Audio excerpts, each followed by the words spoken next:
Welcome back to Tipping Point. I'm your host, Kara McKinney. So on Friday, New Orleans mom, Cherise Taylor, was stuck in traffic while she, along with her 2-year-old son, were on the way to pick up her husband.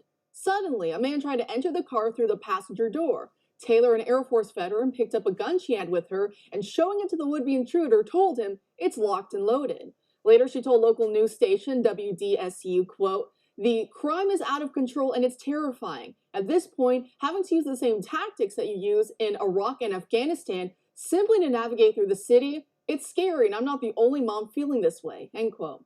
So bravo to this heroic mom for defending herself and her son. And let's pray that Soros baby district attorney Jason Williams doesn't throw her in jail for it. It wouldn't be the first time he favored criminals over citizens. In other gun news, families of 9 of the 20 children slain in the 2012 Sandy Hook Elementary School massacre have reached a $73 million settlement with gun manufacturer Remington. The parents' 2014 suit alleged that Remington had advertised guns in a way that encouraged people to launch assaults on their perceived enemies. Such advertising, they contended, preys on mentally unstable people, such as Sandy Hook shooter Adam Lanza. So joining us now to discuss is the president of the Crime Prevention Research Center, John Lott. Thanks for being here tonight, John. Great to talk to you again. Great. So what is your reaction to this settlement with Remington? Does it create perhaps a bad precedent for other gun manufacturers moving forward? Yeah, I mean, Remington's bankrupt. It's going out of business anyway. But what they've gone after, as you mentioned, is advertising. In their advertising, they talked about law enforcement. They also talked about self-defense. And the plaintiffs in this case said, well, it would have been all right if you talked about the guns being used purely for target practice. But the fact that you're talking about using them for self-defense against other people is somehow inappropriate. I don't know. I mean, that's over 60% of people who buy guns buy them for self-defense. It's the reason why we've had the big increase in gun purchases over the last couple of years, because people have seen violent crime is out of control. You just mentioned one example out of many. And so, unfortunately, there was a law that was passed in 2005 to try to limit lawsuits. I mean, Biden constantly goes out there and mischaracterizes that law. The law said that if you sell a defective gun and somebody gets injured, or if you sell a gun illegally and that you don't do the proper background check and a criminal gets it and uses it in a crime, you can be sued. You will be liable for any harm. What they want to try to do is to find ways around it so that when any harm occurs, even if you're not responsible, so apply that to cars. So, for example, if somebody is talking to somebody else and not paying attention to their driving and they get into an accident, should Ford be liable for all medical costs, for all lost wages, for all pain and suffering? But that's basically what they want to try to do here. The thing with Sandy Hook is that you're dealing with such an emotional issue. The case would be in Connecticut, obviously, where there's a lot of heated emotions there, and it's a big risk for anybody to go forward with that. And you're rolling the dice, and in this case, the insurance companies just felt it was too big of a risk for them to try to go forward with it.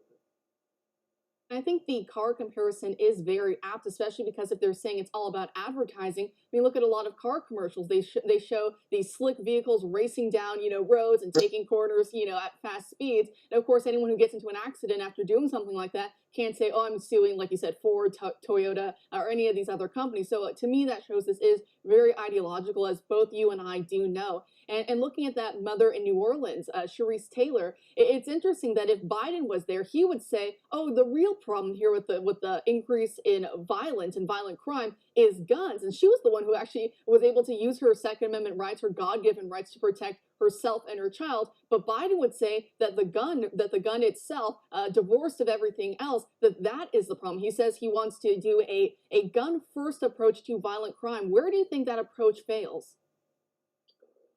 Well, there are lots of things. I mean, first of all, over 92% of violent crime has nothing to do with guns. You got to focus on all violent crime, and the way you reduce violent crime with guns is the same way you reduce violent crime through other means. You make it risky and costly for criminals to go and commit crime. But you just can't focus on that less than 8%.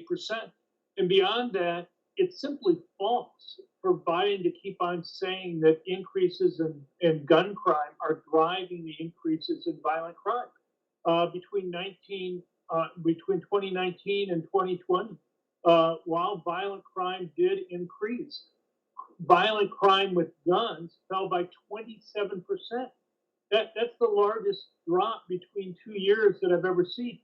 2020 is the most recent data that we have that's available.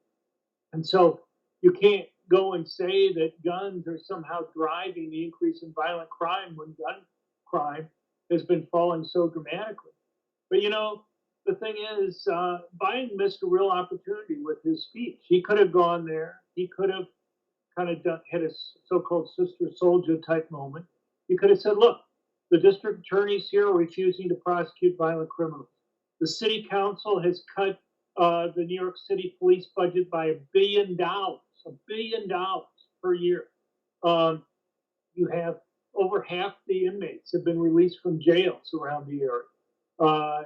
You have police having restrictions on how they operate. All those things he could have criticized. Instead, he didn't criticize any of those things that were there. The only mentions he made with regard to police or prosecutors was dealing with how police and prosecutors could enforce gun control laws.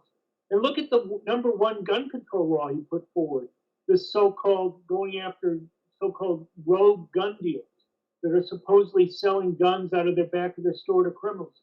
That's not what's happening. And that's not anything to do with the rules that he's proposing. He wants a zero tolerance policy for any paperwork mistake that occurs over the last 15 years or so. He's asking for a doubling of the Bureau of Alcohol, Tobacco, and Firearms budget to go and handle this. Let me ask you a question. You think if you looked over One American News over the last 5 years even, you think you'd find one paperwork mistake any place, no matter how trivial, no matter how consequential? Should we take away your ability to go and do business because we can find one paperwork mistake? It makes no sense. No, it doesn't make sense whatsoever. And Hunter Biden, with some of his allegations of maybe trying to hide some of his drug use when he tried to apply for his own firearm, he's not going to be covered by this whatsoever. He's completely safe. But John, I think we lost you there. Thanks for joining us tonight.